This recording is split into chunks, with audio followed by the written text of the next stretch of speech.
আমি আজকে দেখাবো যে আপনার যে কবুতরগুলা ডিম নিয়ে বসে আছে ওই কবুতরগুলার কি অবস্থা। দেখি যাই কবুতরগুলার কি অবস্থা, বসে আছে ডিম নিয়ে, কতদিন পরে বাচ্চা ফোটে। এই যে সামনে একটা দেখতেছেন, এখানে ডিম নিয়ে বসে আছে।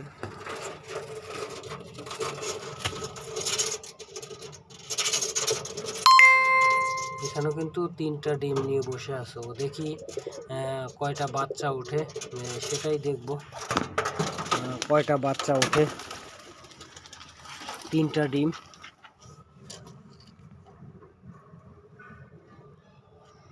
তো এখানে দেখব যে কয়টা বাচ্চা ওঠে আর কি, কয়টা ভালো থাকে। তো এইখানেও আছে 2টা ডিম।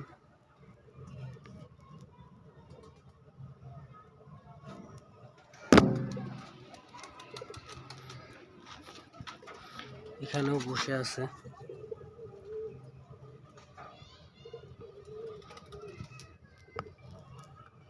এখানে একটা আছে যে বোম্বাই ক্রস বলেছিলেন সেটা।